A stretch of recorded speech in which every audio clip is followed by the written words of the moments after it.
एक समाधिपाद।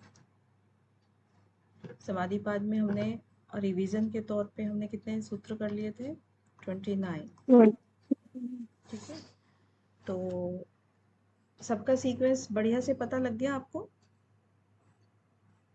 पता लग गया ना?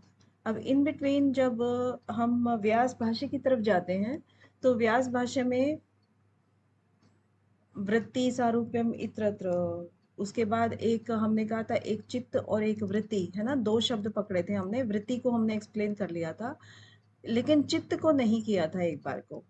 तो वेद व्यास जी यानी व्यास भाष्य में चित्त के स्वरूप यानी चित्त की अवस्थाएं भी बताते हैं कि चित्त की अवस्थाएं कितनी हैं। ये एक बहुत इंपॉर्टेंट प्रश्न था जो कि हमने कल डिस्कस नहीं किया था पिछली क्लास में। तो चित्त की अवस्थाएं कितनी होती हैं?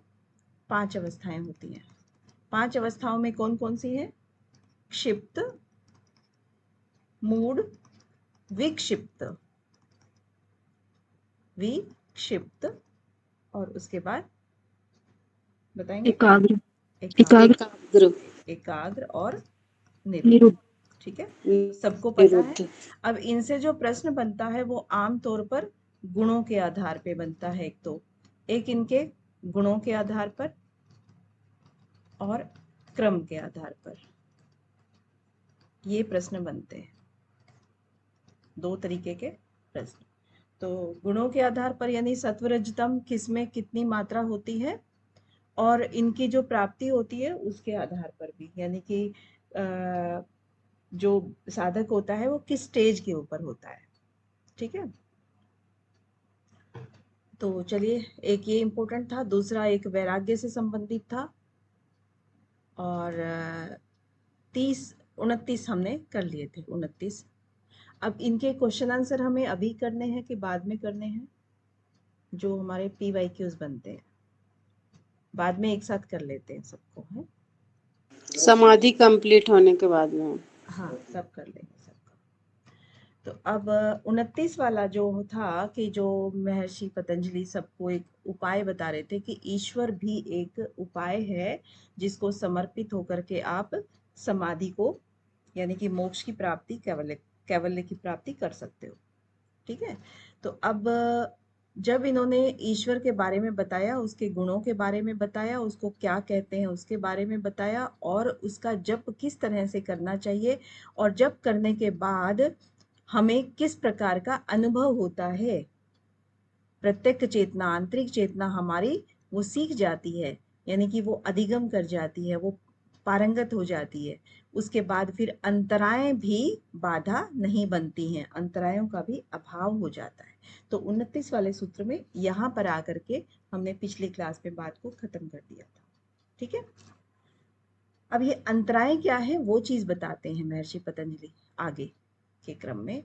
अंतराएं मीन्स कौन कौन सी अंतराएं हैं? व्याधि, सत्यान, संशय, प्रमाद, आलस्य, अविरति, भ्रांति, दर्शन, अलब्ध भूमिकत्व, अनअवस्थितत्वानि, चित्त विक्षेपास्ते अंतराया। मतलब सभी अंतरायों के नाम लिख दिए हैं यहाँ पर 30 वाले सूत्र में। 9 अंतराय।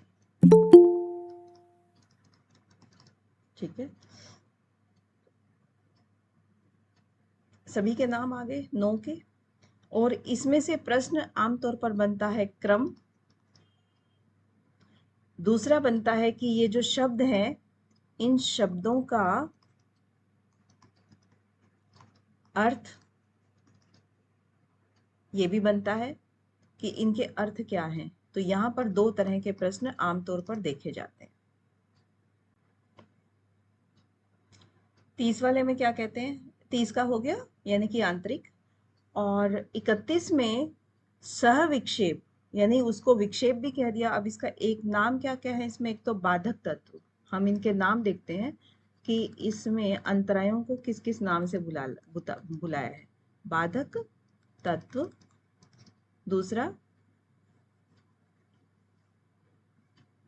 दूसरा नाम है अंतराय, अंतराएं, और तीसरा है विक्षेप। कोई भी शब्द आपको एग्जाम में परेशान ना करे, और उसके अलावा जो भी देखो योग मार्ग में बाधा डाले ना कोई भी चीज, तो एग्जामिनर उसको किसी और नाम से भी बुलाए तो भी आप अंदाजा लगा लेना। यहाँ पर 3 नाम अभी तक मेरे सामने नजर आ रहे हैं। 31 में इसी को सह विक्षेप कह दिया है। विक्षेप सह भुआ, यानी कि जो साथ में जो विक्षेप आ सकते हैं इन नो के साथ में, उनकी चर्चा यहाँ पर की है। दुख दौर्मनस्य अंग में जयत्व श्वास प्रश्वास विक्षेप सह भुआ, तो वो एक साथ में जो विक्षेप आते हैं उनकी बात यहाँ करी गई है। ठीक है, तो सह भुआ यानी सह विक्षेप, सह अंतराएं मिला जुला करके कितनी हो गई? 14 हो गई। यहां तक किसी को कोई भी अगर लगता है कि ये वाला पॉइंट आपको क्लियर नहीं हो रहा है, इन शब्दों में से जितने भी शब्द है ना यहाँ पर व्याधि सत्यान से और 2, इनमें से अगर कोई भी शब्द आपको परेशान कर रहा है तो वो मुझे बता दो, नहीं तो हम आगे बढ़ेंगे।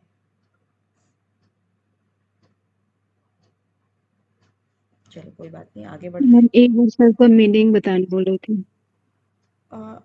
अच्छा ठीक है, सबका मीनिंग आपको जानना है? Yes ma'am. ओके, देखिए सबसे पहले आता है व्याधि। व्याधि क्या होता है? व्याधि कौन बताएंगे व्याधि क्या होता है?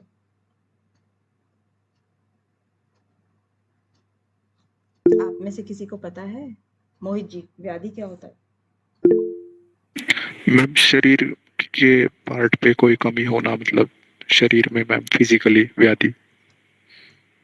शारीरिक रोग, यानी कि जी शारीरिक मैम। रोग किस किस रूप में हो सकता है? धातु मैम के रूप वात में। पित्त कफ। हाँ, वात पित्त कफ हो जाता है। धातु के रूप में हो सकता है, कोई आपकी सप्त धातु है ना, उनमें से किसी भी धातु में अगर कोई कमी अधिकता इस तरह की चीजें हो जाएं तो जब रोग उत्पन्न होते हैं वो हो गया।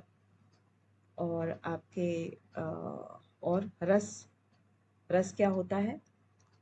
जो आप खाते पीते हो उनका रस बनता है ना, हालांकि जिससे धातुएं अपने पुष्ट होती हैं, अन्न जल कच्चा पक्का इस तरह का जो भी खाया, तो जो नहीं पच पाया उसकी बात हो गई। अब करण, करण क्या होता है? जो हमारे कर्ण इंद्रियां हैं, यानी कि जैसे नेत्र आपका हो गया, आंखों से देख नहीं पा रहे हो, कानों से कम सुन पाते हो, इस तरह की जो विषमताएं आ जाती हैं वो सब शारीरिक विषमताएं हैं। ठीक है, तो उसको व्याधि नाम दे दिया है। उसके बाद व्याधि के बाद क्या आता है? व्याधि सत्यान। व्याधि सत्यान, सत्यान क्या होता है? चित्त की अकर्मण्यता, यानी कि इच्छा, चित्त को तो पता है काम अच्छा है लेकिन अकर्मण्यता होती है उसको, इच्छा होने पर भी किसी कार्य को करने का सामर्थ्य न होना, चाहे कैसे भी आप कह सकते हो उसको। योग साधना में जब हम बात करते हैं करने की लेकिन नहीं कर पाते। संशय, नेक्स्ट। संशय क्या होता है? तो आपको अगर एक शब्द में लिखना हो तो चित्त की अकर्मण्यता आप इसको लिख सकते हो। सन से डाउट। संशय होता है, हाँ डाउट। संशय होता है कि मैं योग साधना कर भी पाऊंगा कि नहीं कर पाऊंगा। योग सिद्धि अगर कर पाऊंगा, मान लो कर भी पाया, तो योग सिद्धि होगी कि नहीं होगी पता नहीं, है ना? तो वो डाउट में ही रह जाना। तो व्याधि सत्यान संशय। आगे आता है प्रमाद। प्रमाद में क्या कहते हैं? मैम किसी भी कार्य को कंटिन्यू न रखना, बीच में छोड़ देना योग साधना को। हाँ, प्रमाद जैसे होता है ना, मान लो कि समाधि के साधनों का अनुष्ठान ना करना, असल में प्रमाद करना, तो ये भी एक बाधा होती है, यानी कि कार्य को करने में रुचि नहीं होती है ज्यादा करके। प्रमाद होता है ना, जैसे कि मैं अगर आ, बच्चों को बोल दूं लापरवाही। आप ये काम कर लेना, तो बच्चे क्या करते हैं? हाँ कर लेंगे, मना नहीं करेंगे, कर लेंगे, लेकिन करते भी नहीं है। वो प्रमाद है।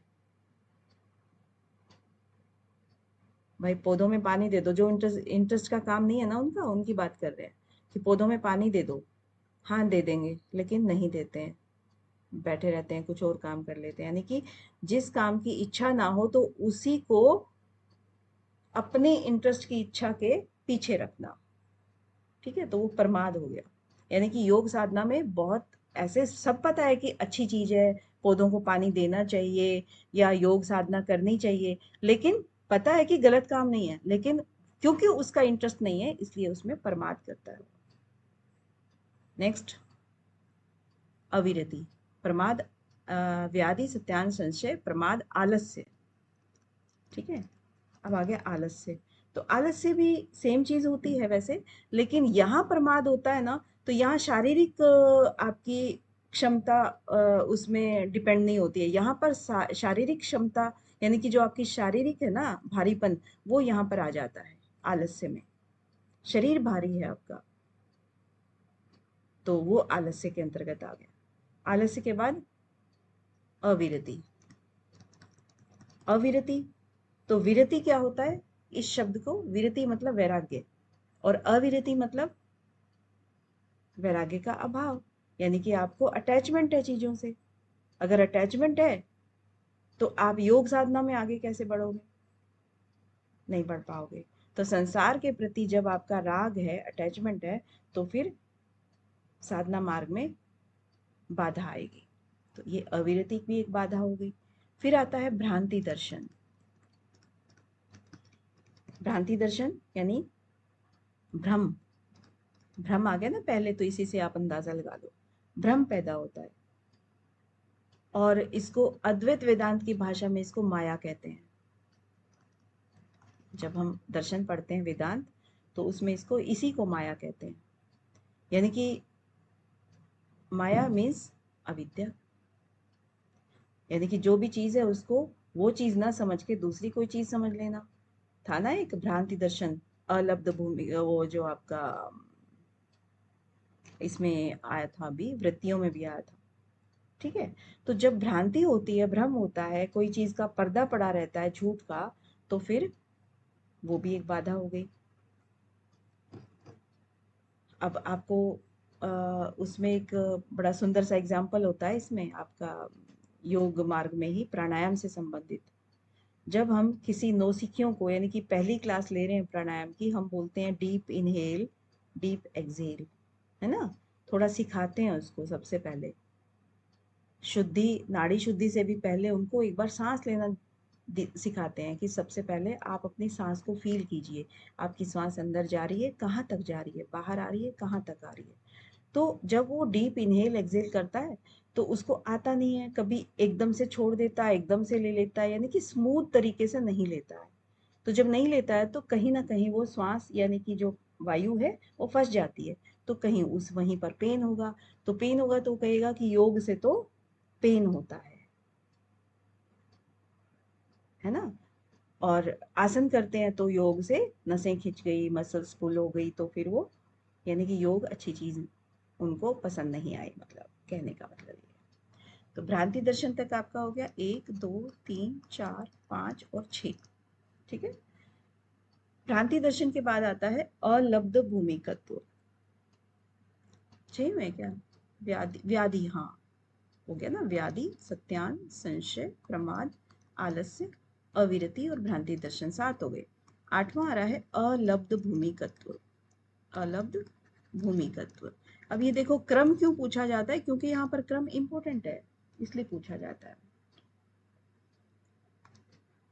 यानी कि सब आप ये सारी बाधाएं क्रॉस हो जाती हैं, इसका मतलब साधन जो है, साधक जो है वो साधना कर रहा है तो उसको भूमि जो है ना लब्ध नहीं हो पा रही है। अलब्ध पहले लग गया ना, लब्ध नहीं हो पा रही है। अलब्ध भूमि का, तो जिस भूमि पर वो बैठा है वो भूमि उससे फिसल रहा है बार बार। तो इसका क्या मतलब हुआ कि भूमि पर कुछ देर, काफी देर तक भी वो टिक नहीं पा रहा है, तो इसका मतलब ध्यान भटक रहा है आपका, एकाग्र चित्त, आपकी एकाग्रता भंग हो रही है चित्त की। ठीक है, वो भी एक बाधा हो गई। 9वां हो गया, 9वां क्या है, अन्न। अनवस्थितत्व। तत्व। हाँ, तत्वानी कह दो क्योंकि लास्ट वर्ड है इसलिए, नहीं तो अनवस्थितत्व। तो अनवस्थी यानी कि अब उसको भूमि तो जो है वो लगभग लगभग मिल गई है, लेकिन उस पे वो टिक नहीं पा रहा है। यहाँ पर भी अगर हम कहें, यहाँ तो भूमि को ही लब्ध नहीं कर पा रहा था, क्योंकि जैसे ही वो, जैसे होता है ना, आप जंपिंग कर रहे हो, कहते हो कि छत को छूने का प्रयास करोगे, है ना, तो धीरे धीरे आपकी जंपिंग जो है ना वो लंबी होती चली जाती है, एक बार में, पहली बार में नहीं कर पाते हो। तो वो तो यहाँ पर तो था कि आप छू ही नहीं पा रहे हो ऊपर वाले में। यहाँ पर आप छू तो पा रहे हो, लेकिन छू करके आप वहां पर ठहर नहीं पा रहे हो। ठीक है, तो ये दोनों में ये डिफरेंस है। तो आपके हो गए अंतराएं, बाधाएं, विक्षेप, 9 तरह की। इनमें कोई डाउट है किसी शब्द में? No ma'am. क्लियर है मैम। ठीक है, तो अब आता है सह विक्षेप। सह विक्षेप क्या कहता है कि दुख दौर्मन से अंग में जय तो श्वास प्रश्वास, ये 5 हैं।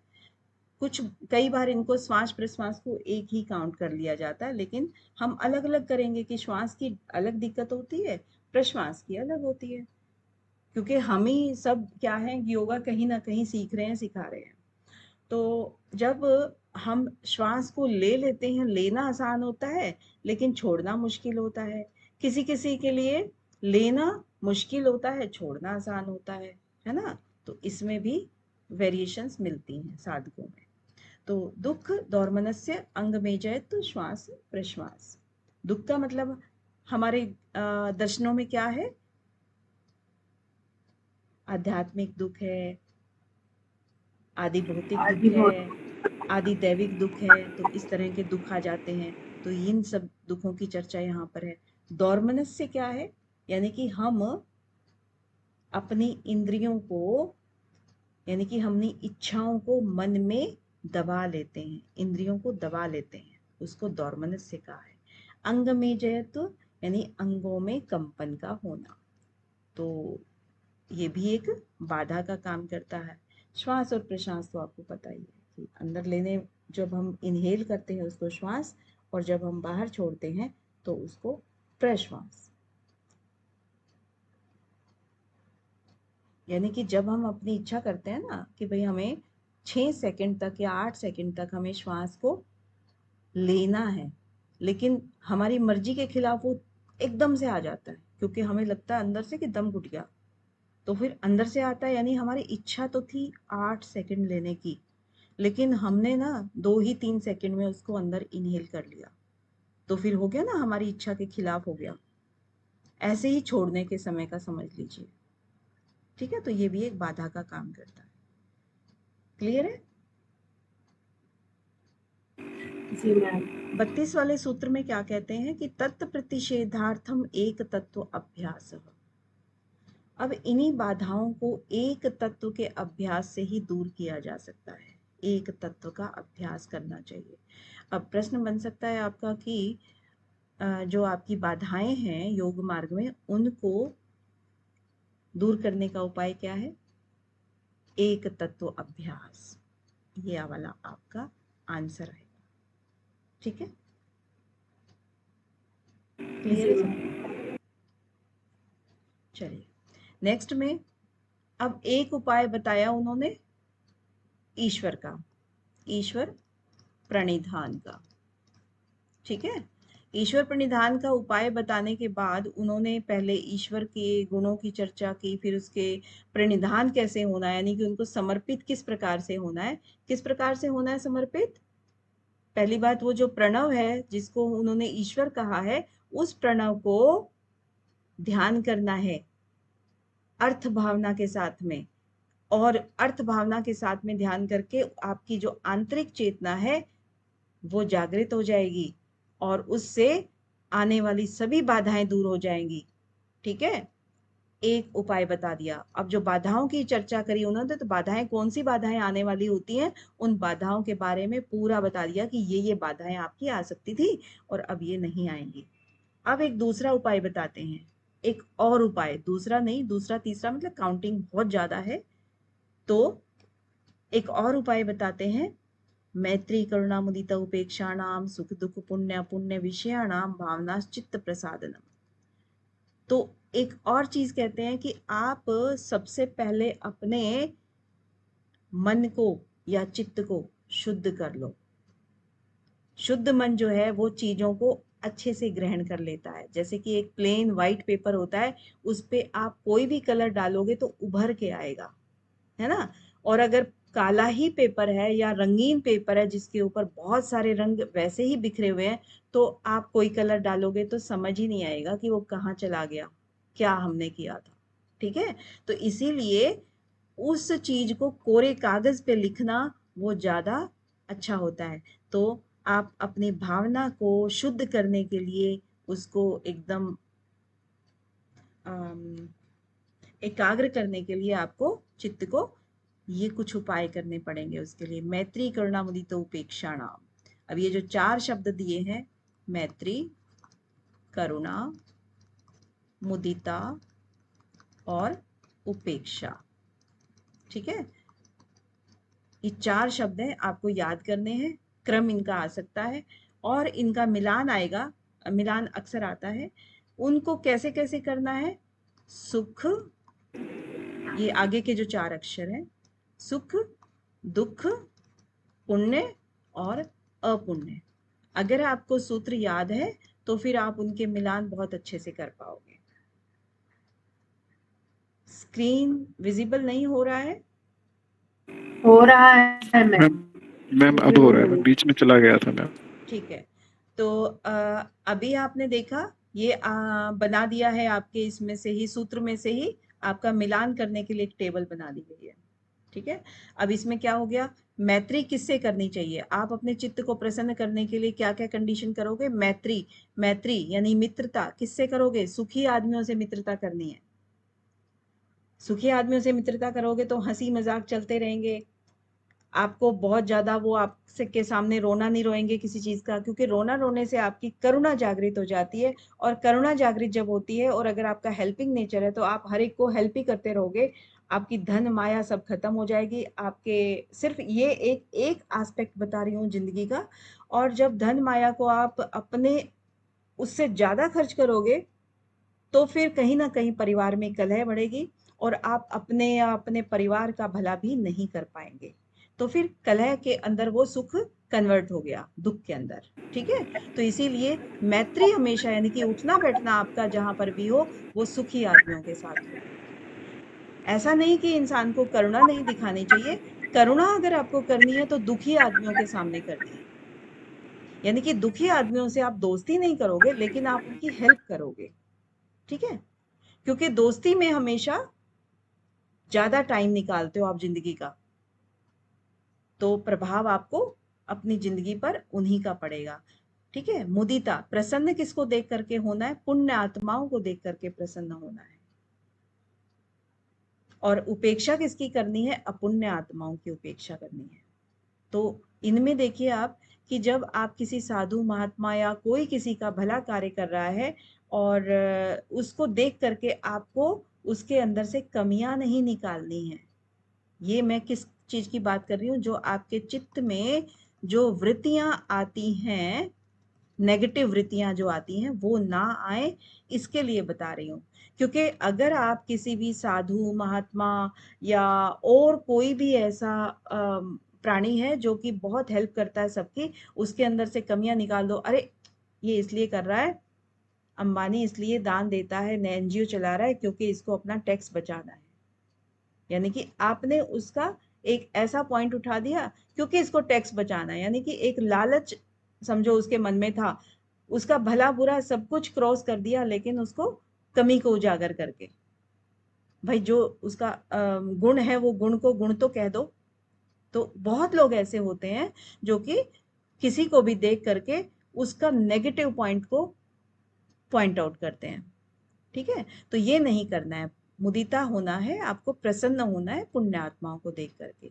उपेक्षा अपुण्य आत्माओं यानी कि जो पापी आत्माएं होती हैं, पाप आत्माएं जो कि दूसरों को दुख देख करके सुखी होती हैं, उनकी आपको उपेक्षा करनी है। अब ये कहो कि उपेक्षा, उपेक्षा का मतलब है अनदेखा कर देना है, तटस्थ रहना है। यहाँ पर भी जो भाव आते हैं आपके, भाव कैसे आ सकते हैं, जो हमारे मनोभाव हैं कैसे आ सकते हैं, घृणा के हिसाब से आ सकते हैं, नफरत घृणा एक ही बात होती है।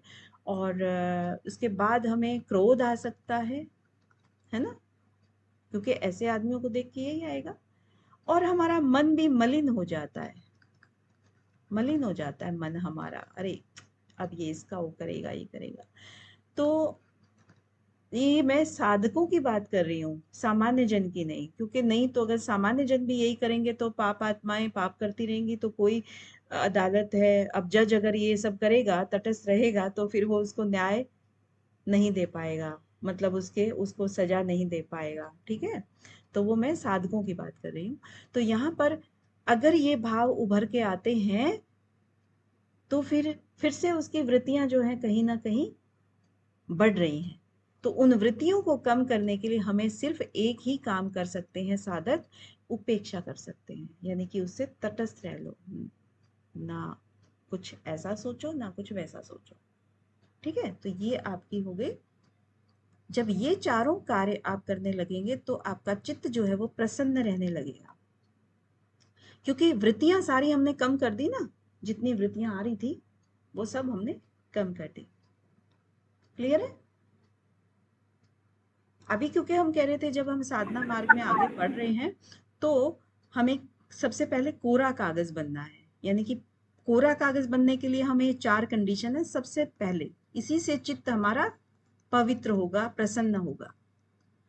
अब चित्त प्रसन्न करने के बाद जो भी यहाँ पर रह गई हैं वृत्तियां, इन चारों के बाद जो वृत्तियां अभी रिमेनिंग हैं, कौन सी, फिर हम उसको कैसे करेंगे, एकाग्र करने का प्रयास कैसे करते हैं। पहले तो उनको एकदम खाली कर दो। प्रच्छर्दन विधारणाभ्याम वा प्राणस्य। अब हमें प्राणों का सहारा लेना है। प्राणों मतलब श्वास और प्रश्वास, यानी कि जो हम प्राणायाम करते हैं उसकी बात कर रहे हैं। तो जो हम प्राणायाम करेंगे, नाड़ी शुद्धि से शुरू होता है, अनुलोम विलोम पर जाकर के हमारा मेच्योर हम करते हैं उसको, और अनुलोम विलोम यानी कुंभक, उसके बाद कुंभक भी ऐड करते हैं। सबसे पहले हम आंतरिक कुंभक को ऐड करते हैं अभ्यास के दौरान, उसके बाद हम लास्ट में जाकर के बाह्य कुंभक को ऐड करते हैं। तो ये जो बात कर रहे हैं ये बाह्य कुंभक की बात कर रहे हैं। इसका मतलब है 34 वाले सूत्र का कि आप प्राणायाम का अभ्यास ऑलरेडी कर चुके हो, आप अपनी परिपक्व अवस्था में हो। उस अवस्था में आपने प्रच्छर्दन कर दिया है अपने प्राणों को, यानी कि जो आप बाह्य कुंभक लगाने जा रहे हो, और विधारणाभ्याम वा प्राणस्य, अपने प्राणों को आप विधारण कर रहे हो, यानी कि आप वापस अंदर नहीं ले रहे हो। तो जब आप वापस अंदर नहीं लोगे तो आपके अंदर जो चित्त के अंदर वृत्तियां चल रही हैं वो सब की सब खत्म हो जाएंगी, क्योंकि हमने बहुत सारे ग्रंथों में पढ़ा है कि प्राण और चित्त का आपस में बहुत गहरा संबंध है, ठीक है। जैसे जैसे हम प्राण लेते और छोड़ते हैं वैसे ही हमारी वृत्तियां भी आती और जाती हैं। जब हमने प्राणों को ही त्याग दिया क्षण भर के लिए या कुछ क्षणों के लिए, तो वृत्तियां भी तो चली गई ना साथ में, तो वृत्तियों को हमने रहित कर दिया है, राइट। 35 वाले में क्या कहते हैं, ये एक वाह था, वाह मतलब एक और उपाय था कि आप इस तरीके से ध्यान में बैठने से पहले, साधना में बैठने से पहले आप प्राणों का अभ्यास कीजिए, कुंभकों का अभ्यास कीजिए, आपका चित्त एकाग्र होना शुरू हो जाएगा। फिर एक और उपाय है, विषयवती व प्रवृत्ति उत्पन्ना मनसा स्थिति निबंधनी। विषयवती, जो आप विषय होते हैं, जैसे हमने स्वप्न अवस्था में एक बार बात करी थी कि स्वप्न अवस्था में अगर आपको किसी तरह का स्वप्न ऐसा आता है, कोई विषय आपके सामने ऐसा आ जाता है स्वप्न अवस्था में कि आप उस विषय को बहुत सकारात्मक लेते हो, बार बार उसकी तरफ ध्यान अट्रैक्ट होता है, तो फिर वो सब्जेक्ट, वो चीज, वो विषय आपकी प्रवृत्ति उत्पन्न ऐसी कर देती है, यानी कि बार बार जब ध्यान आपका एक ही चीज पे जाता है तो मन जो है ना वो उस स्थिति में बंध जाता है, यानी कि चित्त आपका वहां पर स्थिर होने लगता है। जैसे आपने स्वप्नावस्था में अपने इष्ट देव के दर्शन कर लिए, तो आप नहीं चाहोगे कि कोई आपको उस स्वप्न से बाहर निकाले, या जागृत अवस्था में भी आप उस स्वप्न में ही रहना चाहोगे, ठीक है। क्लियर है ना? इस तरह की विषय की बात कर रहे हैं यहाँ पर, राइट है। अब यहाँ पर अगर और अगर बात करें, ये तो था हमारा एक विषय कोई भी लेना। इन विषयों के अलावा हम तन्मात्राओं की भी बात कर लेते हैं, क्योंकि तन्मात्राओं पर भी हम अब एकाग्रता लेकर के आते हैं, यानी कि रूप, रस, गंध, स्पर्श और शब्द, ये सब चीजें हैं। शब्दों से हम क्या करते हैं, उच्चारण करते हैं। तो जैसे ये हैं रूप, रस, गंध। गंध, गंध क्या होता है? सबसे पहले गंध कहाँ से होती है? नासिका से हम लेते हैं। तो हाँ, नासिका के अग्रभाग से गंध की हमें अनुभूति होती है। तो अग्रभाग पर जब हम संयम करते हैं, और संयम हम आगे पढ़ेंगे कि धारणा, ध्यान और समाधि का यूनाइटेड नेम जो है वो संयम होता है। तो यानी कि जब हम नासिका के अग्रभाग पर एक चित्त को एकाग्र करते हैं, तो फिर हमें दिव्य गंध का एहसास होता है। नासिका का अग्रभाग। अगर और माइनर तरीके से क्वेश्चन पूछा जाएगा अगर इस विषय पे आपसे, तो आपसे उसके वो भी पूछे जा सकते हैं, इनका स्थान पूछा जा सकता है। ठीक है, तो स्थान के अंदर गंध, गंध के तन्मात्राओं की बात करें, तन्मात्राओं में गंध, गंध जो है ना नासिका के अग्रभाग से। ठीक है, फिर गंध के बाद क्या आता है? रस। मान लीजिए रूप, रस, गंध, वो एकदम उस सीक्वेंस में नहीं है, बट पहले गंध की चर्चा हो गई, कोई बात नहीं। तो रस, रस किससे होता है? जीवा से। हाँ, तो जीवा के भी क्या कहेंगे हम? जीवा के भी अग्रभाग से हमें रस की अनुभूति होती है। तो वहां पर जब हम धारणा, ध्यान, समाधि करेंगे, यानी कि संयम करेंगे, तो हमें दिव्य रस का एहसास होगा। इसके बाद आता है रस के बाद, हाँ, तालु के उसमें फिर हाँ रूप आता है। फिर रूप को कैसे करेंगे? तालु, तालु के अंदर, तालु कहाँ होता है आपका? तालु ऊपर होता है, अपने जो आपकी जीवा है उसके ऊपर तालु है। तो तालु में संयम की स्थिति क्या रिजल्ट देगी? दिव्य रूप का देगी, दिव्य रूप का। ठीक है, अब देखिए, जो हमारा रूप था ये हो गया, गंध था ये हो गया, जो ये रस था मैम जो कि रूप को सच्चू न जाएगा, आँख न जाएगा।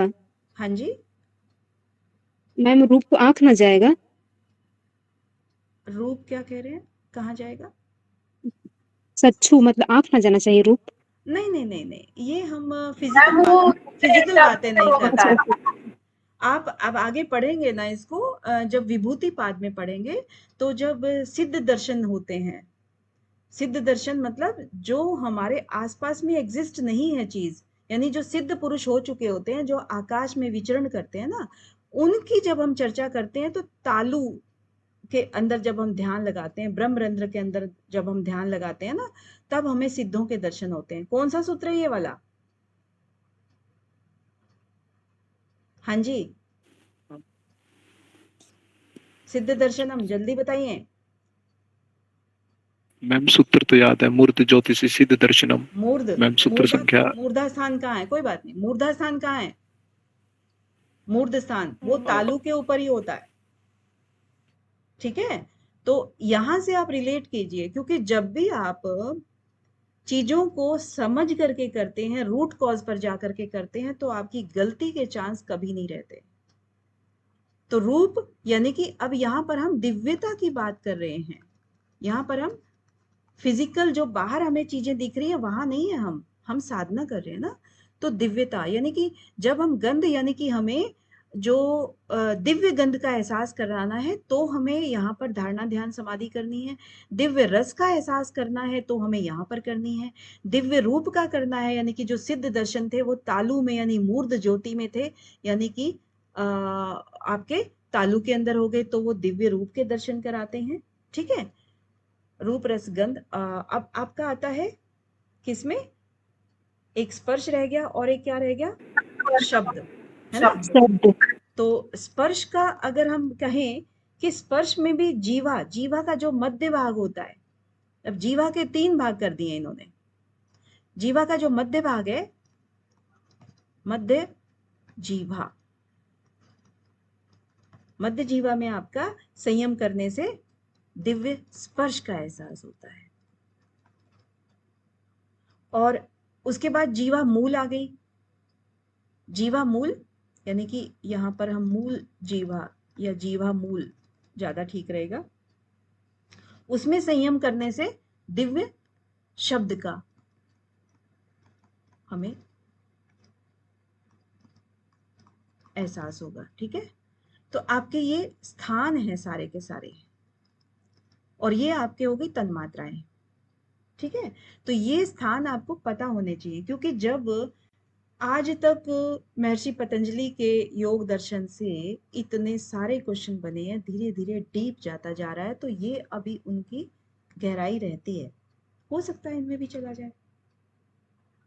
तो आपको ये याद रखने हैं स्थान। राइट, आगे बढ़े। जी मैम। तो अभी विषयवती व प्रवृत्ति उत्पन्ना, विषयवती में हमने देखा कि विषय जो हमारे इष्ट देव वगैरह जो विषय हम लेते हैं उनकी भी तरफ से हो सकते हैं, और तन्मात्राएं, तन्मात्राओं के अंदर हमने उनके स्थान देखे कि यहाँ से भी हम अपने किसी भी विषय को लेकर के अपने ध्यान को एकाग्र कर सकते हैं। फिर आता है विशोका व ज्योतिषमती। अब विशोका व, शोक, शोक क्या होता है? शोक मतलब आपका दुख जो होता है, और विशोक यानी कि जिसके दुख सारे मिट गए हों उसको विशोका बोल देते हैं। तो जिसके सारे दुख मिट गए हैं उसको भी हम अपना आलंबन बना सकते हैं, यानी कि शोक रहित प्रकाश वाली जो प्रवृत्ति है, प्रकाश वाली प्रवृत्ति ज्योतिषमती, ठीक है, तो उसको भी हम बना सकते हैं, जिससे कि हमारे जो प्रकाश है वो और ज्यादा बढ़ जाता है। जैसे कि हम अपने चक्रास की बात करें तो चक्र जो है वो हमारे प्रकाशित होते चले जाते हैं जैसे जैसे उनका मल क्षीण होता चला जाता है। ठीक है, तो विषयवती के बाद आ गया आपका विशोका व ज्योतिषमती। राइट, तो प्रवृत्ति से उत्पन्न, जैसे कि हमारी नाड़ियों के मल हम जब खत्म करते हैं, ईडा का, पिंगला का, उसके बाद सुषुम्ना में प्रवेश कराते हैं, अपनी नाड़ियों को हल्का करते हैं, शरीर को हल्का करते हैं, फिर चक्रास के ऊपर हमारा ध्यान जाता है, तो उस तरीके से हम आगे बढ़ते हैं। फिर एक होता है वीत राग विषयम व चित्तम, या अथवा एक और भी चीज है कि वो विषय भी हम अपना सकते हैं जिनके वीत राग जो है ना वो बीत गए हो। राग द्वेष होता है ना, तो वो राग बीत गए हो, वो वाला भी हम कर सकते हैं। यानी कि किसी भी ऐसे संत महात्मा पुरुष, उनका भी हम ध्यान लगा सकते हैं जो बहुत पहुंचे हुए हो, और ये असल में भगवान ही हो सकते हैं जिनके राग द्वेष में कोई वो ना हो, है। फिर 38 वाले में कहते हैं कि स्वप्न निद्रा ज्ञान आलंबनम वा। स्वप्न निद्रा यानी कि जागृत अवस्था हो, उसमें तो हमारा कौन सा गुण होता है? रज गुण होता है, क्योंकि हम हिलते डुलते रहते हैं, इधर उधर के काम करते रहते हैं, तो हमारी जो वृत्तियां हैं वो चारों तरफ घूमती रहती हैं। फिर आता है स्वप्न, जागृत ये अवस्थाएं थी ना, तो फिर आता है स्वप्न। स्वप्न में हमारा रजोगुण बना तो रहता है, लेकिन तम गुण से वो ढक जाता है, और इससे ढकने से, अब आप अगर किसी चीज को चद्दर से ढक दोगे, नहीं, बिल्ली कुत्ते जो भी आपका पेट है उसको अगर आप ढक दोगे तो फिर वो मूवमेंट करेगा तो कैसे करेगा? अंदर ही अंदर करेगा ना, हाथ पैर उसके अंदर ही अंदर हिलेंगे। इसी तरह से अगर रजोगुण को तमोगुण ने ढक लिया है तो वो अपनी जो मूवमेंट है वो अंदर ही अंदर करेगा। तो अंदर अंदर करेगा यानी कि वो काम तो कर रहा है लेकिन वो हाथ पैरों के बिना कर रहा है, तो वो हो गई आपकी स्वप्नावस्था। रिलेट कर रहे हो क्या? इमेजिनेशन कर रहे हो? फिर निद्रा, निद्रा क्या होती है? अब ये ज्ञान बनता है ना इसमें, जैसे स्वप्न अवस्था की कुछ चीजें हमें याद होती हैं, उसके बाद निद्रा अवस्था की भी एक वृत्ति बनती है, जैसे हमने पहले बात करी थी, यानी कि निद्रा में तमोगुण की अधिकता का अभाव हो जाता है फिर, क्योंकि वो मूवमेंट नहीं हो रही है, उसने वो फिर रजोगुण जो है ना पूरी तरह से दबा दिया है, वो अब मूवमेंट भी नहीं कर रहा है। अब नहीं कर रहा है तो वो फिर वो सत्व गुण की प्रधानता दे जाता है, क्योंकि जब कोई भी वृत्ति जो है उसने सुला दी है, इतना वजन डाल दिया है, तो फिर वो निद्रा की अवस्था में आ जाते हैं। तो निद्रा की अवस्था में आती है सात्विक निद्रा होती है। सात्विक निद्रा जैसे बहुत हल्कापन फील करना है और काफी काम करने का मन करता है, यानी कि शरीर हल्का फुल्का रहता है। ठीक है, तो उस तरह से हम अपनी इस तरह के जो भाव होते हैं उसमें हम साधना करते हैं तो भी हमें लाभ होता है।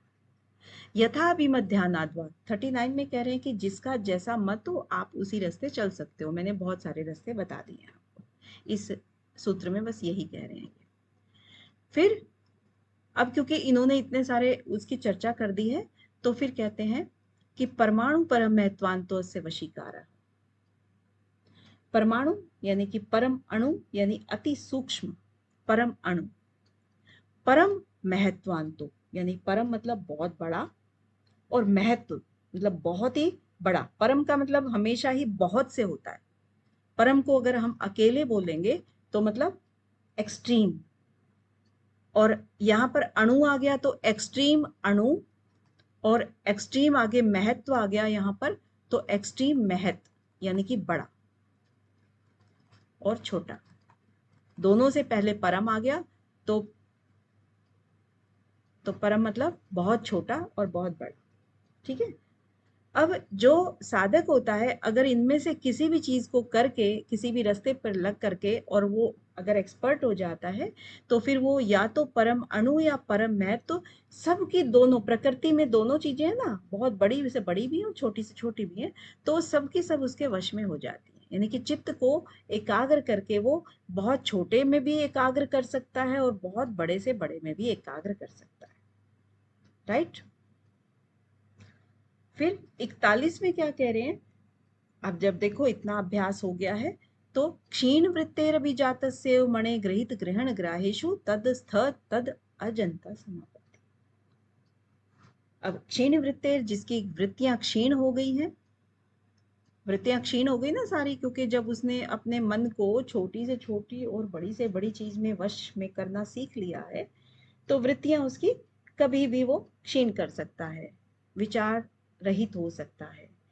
अभिजातस्य ईव, अभिजात नाम की जैसी एक मणि होती है, अभिजातस्य ईव यानी कि उत्तम जाति की एक स्फटिक मणि के समान मणे मणि गृहित ग्रहण ग्राहीषु, गृहित गृहित मतलब जिस चीज को हम ग्रहण करते हैं, गृहित अस्मिता जैसे हो गई हमारी, जिस मन से हम जिस मन के अंदर हम वो करते हैं ना, क्योंकि लास्ट हमारा अस्मिता होता है, जो हमारा ग्रहण करने योग्य जो चीज बचती है, ग्रहण करने योग्य जो चीज होती है वो। तो ग्रहित ग्रहण, ग्रहण मतलब इंद्रियां, ग्रहण कौन करता है, इंद्रियां ग्रहण करती हैं। ग्राहेषु, ग्राहेषु मतलब कि जो भी चीज को हम, जैसे स्थूल चीजें हैं और जैसे सूक्ष्म चीजें हैं, तन्मात्राएं हो गई, भूत हो गए, पंच तन्मात्राएं और पंचभूत, वो सब चीजें हम विषय बना करके ग्रहण करते हैं उन चीजों को, तो वो ग्राहेषु हो गया। ठीक है, ग्राहेषु होता है, ग्रहण होता है और गृहीत्र होता है जो चीज ग्रहण की गई। ठीक है, तो ये सब चीजें इनमें तटस्थ वो स्थित हो जाता है, अजंता समापत्ति। अजन, अजन मतलब उसके स्वरूप का ही हो जाना, तद उन्हीं के स्वरूप का प्राप्त हो जाना। यानी कि एक शीशे के सामने अगर आप, मैं आती हूं तो शीशा मुझे दिखाएगा, मोहित जी आते हैं मोहित जी को दिखाएगा, यानी कि रंजना जी आती हैं उनको दिखाएगा, तो मतलब कि जो भी आता है उसी के रूप वो कन्वर्ट हो जाता है। इसी तरह से मणि होती है, उसके सामने लाल रंग आएगा तो लाल रंग की, हरा रंग आएगा तो हरा रंग की, सफेद आएगा तो सफेद, और वैसा ही वो बन जाती है। उसका अपना कोई कलर नहीं होता है, कहने का मतलब ये है। ठीक है, उसकी अपनी सारी जो वृत्तियां हैं वो क्षीण हो गई होती हैं। अब क्षीण होने के बाद फिर 42वें में क्या होता है, तत्र शब्द अर्थ ज्ञान विकल्पई संकीर्णा सवितर्का समापत्ति। अब समापत्ति की चर्चा यहाँ पर 41वें सूत्र में इन्होंने शुरू कर दी थी। क्या कहा था कि वो समापत्ति कहलाती है, जो आलंबन करता है ना, ये ग्रहित ग्रहण ग्राहेषु, जिसका भी वो आलंबन करता है तो वो चीजें समापत्ति में हो जाती हैं। समापत्ति क्या चीज है वो मैंने पहले भी आपको बताया था। समापत्ति, इसका जो शाब्दिक अर्थ है वो है तदाकार हो जाना।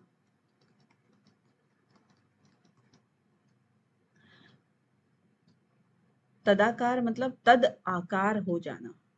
जिस भी विषय में आपने अपने चित्त को लगाया हुआ है उसी के आकार का हो जाना। अब यहाँ पर हम बात कर रहे थे ना कि मणि जो है अभिजात नाम की, यानी कि जो स्फटिक मणि के समान उसका चित्त हो जाता है।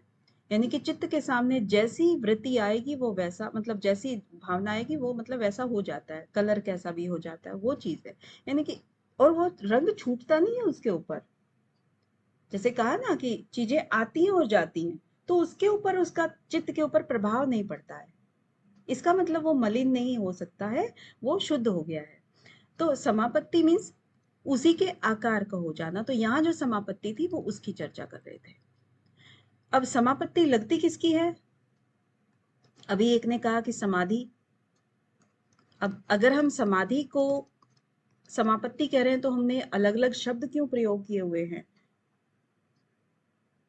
हर जगह समाधि के पास समाधि की जगह समापत्ति नहीं लग सकता है, हर जगह समापत्ति के उसमें समाधि नहीं लग सकता है। अब तदाकार क्या हो जाता है? तदाकार हो जाता है चित्त। आपका शरीर तदाकार नहीं हो सकता है। शरीर को आप साध सकते हो आसन प्राणायाम के द्वारा कि आपका स्थूल शरीर हो गया है या आपके बैठने की क्षमता कम है, तो आप उसके लिए तो अभ्यास कर सकते हो, लेकिन चित्त का अभ्यास करने के लिए आपको समापत्ति का अभ्यास करना होगा। ठीक है? समापत्ति का अभ्यास मतलब तदाकार हो जाने की क्षमता को विकसित करना, ये होती है समापत्ति। अभी आपको किसी को डाउट है? सबका हैंड रेज होना चाहिए जिसको क्लियर हो गया है। जिसको नहीं हुआ है वो अपना बैठे रहे। बैठे रहे मीन्स मैं उनसे पूछती हूँ कि कहाँ प्रॉब्लम है।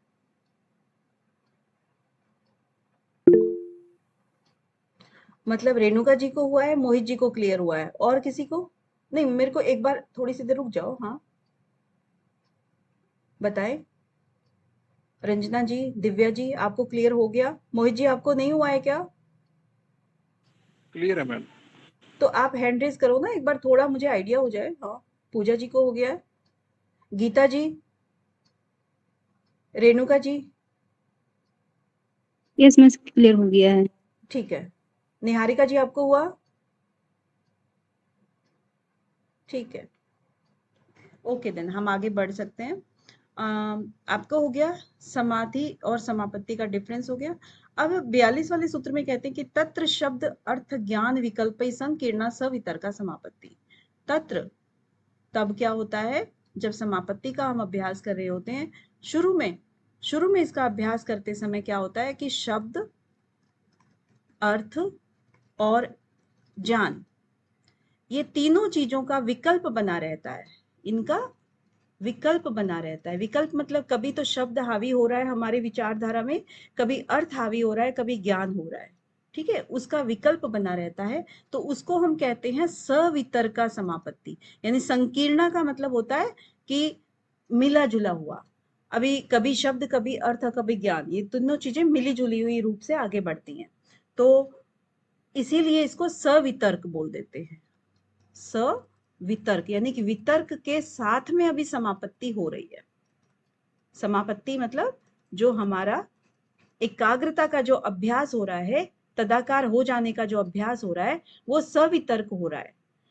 हमारा चित्त एकाग्र है, एक ही विषय के ऊपर है, लेकिन एक विषय कोई भी आप पकड़ोगे, जैसे आपने पहाड़ पकड़ लिया या आपने ज्योति पकड़ ली, तो ज्योति के सामने या पहाड़ के सामने या आप कुत्ते, बिल्ली, गाय, जो भी आप कहोगे, या भगवान शिव कहोगे, कृष्ण कहोगे, उनकी भी बात करोगे तो उनका कोई एक शब्द होता है और कोई उसका एक अर्थ होता है और फिर उसका एक ज्ञान होता है।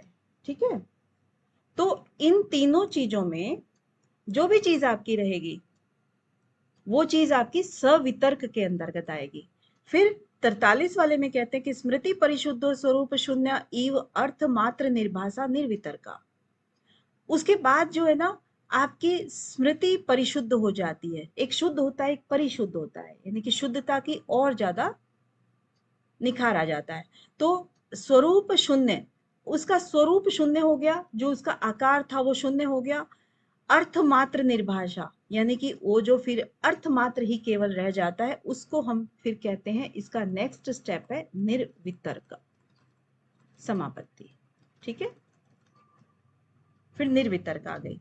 तो समापत्ति में आपकी सवितर्क, निर्वितर्क, इसके बाद आएगा सविचार और निर्विचार। ये तो आपका हो गया स्थूल समझ में, ले लो स्थूल रूप में, जो आपके स्थूल भूत थे, पंच महाभूत थे, उनके विषय में। तन्मात्राओं के विषय में अगर आप करोगे तो वो सूक्ष्म विषय आ जाते हैं। ठीक है, तो सूक्ष्म विषय में आपके विचार आते हैं, क्योंकि विचारों से ही, विचारों को ही आप तन मात्राओं में, यानी कि जो आपने अभी आपने रूप रसगंध के ऊपर किया था, तो उसको आप देख नहीं सकते, इन सब चीजों को केवल फील कर सकते हो, इसीलिए इनको तन मात्राएं कहा है। तो इनके ऊपर जब आप ध्यान लगाते हो, धारणा ध्यान समाधि करते हो, तो उनको विचार कहते हैं। तो विचार यानी कि वही है, शब्द अर्थ ज्ञान अगर बना रहा तो फिर आपका सविचार हो गया, और अगर शब्द अर्थ ज्ञान के अंदर से जब अर्थ मात्र रह गया, अर्थ मात्र निर्भाषा, अर्थ मात्र रह गया, तो फिर आपका निर्विचार बन जाता है। तो क्या हुआ, जो आपकी संप्रज्ञात समाधि की जो 4 चीजें थी, कौन कौन सी थी? वितर्क, विचार, आनंद, अस्मिता। तो वितर्क और विचार, ये जो 2 चीजें थी, उनमें से हमने ध्यान को अपने एकाग्र करने की कोशिश की, जो सवितर्क और निर्वितर्क, सविचार और निर्विचार के रूप में थी। तो निर्विचार जो है सबसे उत्तम प्रकृति की समापत्ति है। अब ये जब समापत्ति हो जाती है, तब सूक्ष्म विषयत्वम च अलिंग पर्यवसानम, जो सूक्ष्म विषय होते हैं, आपका दिन, आपका चित्त जो है वहां तक चला जाता है। अलिंग पर्यवसानम, पर्यवसानम मतलब उसके भी पार जैसे होता है ना, कि वहां तक चला जाता है। तो तक कहां तक? पर्यवसानम मतलब तक, कहां तक? अलिंग तक। अलिंग क्या होता है? प्रकृति की मूल रचना जब आप देखते हो, उसकी उत्पत्ति का जो क्रम देखते हो, तो अलिंग एकदम स्टार्टिंग है। ठीक है ना, मूल प्रकृति है। तो आपके सूक्ष्म विषय मूल प्रकृति तक चले जाते हैं, तब हमारी सबीज समाधि घटित होती है। ठीक है, सबीज समाधि घटित होती है, क्योंकि अभी हमने क्या किया है? वितर्क, विचार, आनंद, अस्मिता नहीं किया है अभी। ये मैं सिर्फ आपको एक सीक्वेंस, क्रम बता रही हूँ कि हम क्रम कैसे आगे बढ़ा रहे हैं। क्योंकि सबीज समाधि, सबीज मतलब अभी तो हम भटक सकते हैं जी। समाधि अभी आगे ऐसी है कि इसमें अगर अब दोबारा से अगर हम संसार में फंस गए, तो हम फिर से विषयों में भटक जाएंगे। तो इसी को हम सबीज समाधि कह रहे हैं, कि निर्विचार वैशारद्य अध्यात्म प्रसाद है। जो निर्विचार समापत्ति हुई है, जो जिसको कि सबीज भी कहा है, उससे हमारा जो अध्यात्म का प्रसाद है वो हमें प्राप्त हो जाता है। तो रिजल्ट क्या है? कौन सी समाधि से हुआ है? कौन सी समापत्ति से हुआ? निर्विचार समापत्ति से हुआ। तो उससे फिर एक और चीज होती है कि हमारी जो प्रज्ञा है, जो हमारी बुद्धि है, बुद्धि का जो स्तर है, उसको हम प्रज्ञा कहते हैं ना। बुद्धि का स्तर किस लेवल का हो जाता है? रितंबरा प्रज्ञा, सत्य को धारण करने वाला। यानी कि जो हमारी बुद्धि का स्तर है, वो सत्य को धारण करने वाला हो जाता है। यानी कि बुद्धि अब सत्य को पहचान सकती है, झूठ को झूठ और सत्य को सत्य, यानी कौन सी चीज सही है, कौन सी नहीं है, उस चीज के योग्य हमारी बुद्धि हो जाती है। उसी को हम रितंबरा प्रज्ञा कहते हैं। अब ये जो रितंबरा प्रज्ञा है, वो किस तरह से? कि श्रुत अनुमान प्रज्ञाभ्याम अन्य विषय विशेष अर्थत्वाद, यानी कि ये जो प्रज्ञा होती है ना, जो हमें प्राप्त हुई है, किससे प्राप्त हुई है? अध्यात्म प्रसाद से। अध्यात्म प्रसाद किस तरह से प्राप्त हुआ था? निर्विचार समापत्ति से, समझ लीजिए। ठीक है, तो उससे सुने हुए, श्रुत मतलब सुने हुए, अनुमान मतलब अनुमानित चीजें, जो हम क्योंकि एग्जाम्पल से समझते हैं कि अच्छा बादल है तो बारिश होगी, इस तरह से जो अनुमानित चीजें होती हैं, उस तरह का जो ज्ञान होता है या सुना हुआ ज्ञान होता है, यानी कि प्रत्यक्ष और प्रमाण दोनों चीजों की बात कर रहे हैं, उस तरह की जो ज्ञान हो गए हमारे इस दुनिया के लौकिक ज्ञान, उस तरह से ये वाली जो प्रज्ञा है जो अभी हमें प्राप्त हुई, ये अन्य होती है, अन्य विषय वाली होती है, विशेष अर्थ देने वाली होती है। ठीक है, ये इसका एक्सप्लेनेशन है।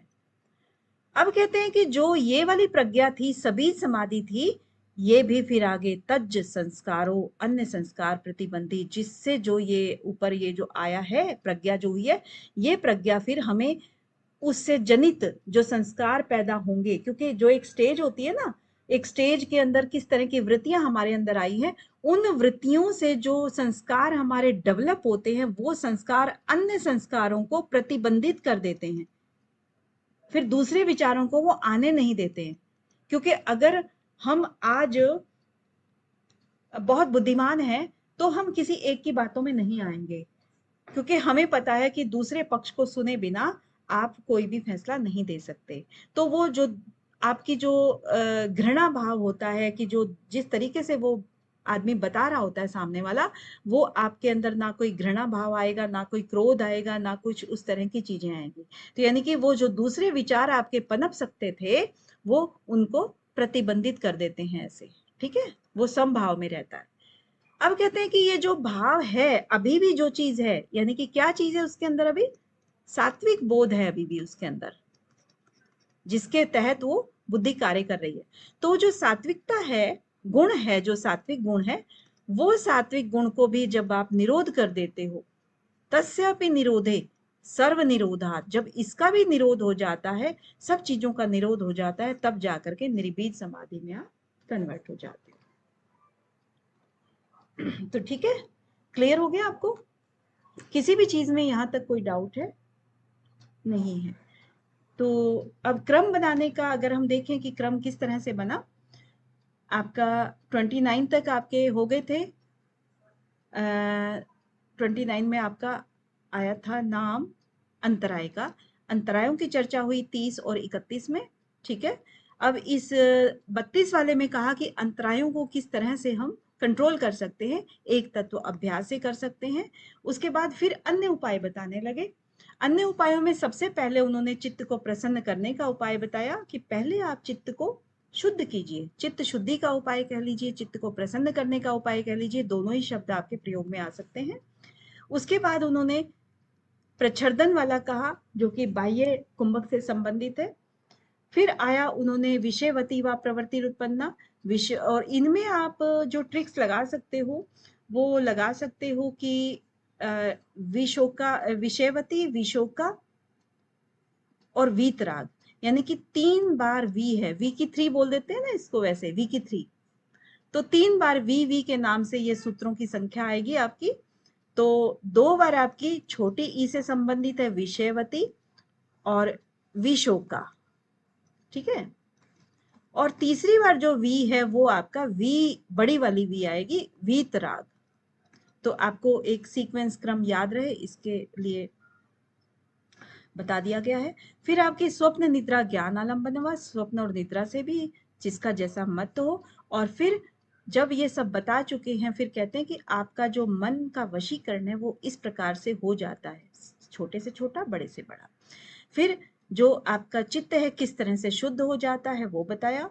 उसके बाद शुद्ध मन होने के बाद एक 2 तरीके से होता है, सवितर्क निर्वितर्क, सविचार निर्विचार। ठीक है, यानी कि भूत पंचभूतों की वजह से और पंच तन्मात्राओं, सूक्ष्म विषयों की वजह से, तो 2 चीजों की वजह से इन्होंने बताया। और फिर आया कि जब उसके अंदर क्या रिजल्ट आता है, कि हम अपने चित्त को अलिंग तक लेके जा सकते हैं, और तब सभी समाधि घटित होती है। फिर हमें अध्यात्म प्रसाद मिलता है। अध्यात्म मतलब अपने आप, अध्यात्म आत्मा का, यानी कि अपनी अस्मिता तक हम पहुंच जाते हैं। तो वहां तक पहुंचने के बाद हमारी जो प्रज्ञा में परिवर्तन आता है वो रितंबरा के लेवल पर आ जाता है, और वो विशेष अर्थ देने वाली होती है। और वो प्रज्ञा जो है अन्य संस्कारों को आने से रोक देती है, और जब हम उसका भी निरोध कर देते हैं तब हमें निर्भीत समाधि की प्राप्ति हो जाती है। ठीक है, तो दिव्या मैम जी और निहारिका जी, आपको कोई प्रश्न है? No ma'am. ओके, आपका अभी तक हैंड रेज है। ठीक है, नहीं है तो ये आपका कंप्लीट होता है। नेक्स्ट क्लास में आपके इसी से संबंधित PYQs करा देंगे। ठीक है, जी मैम, प्रणाम मैम। ओके, प्रणाम, सबका धन्यवाद। हरिओम मैम। हरिओम।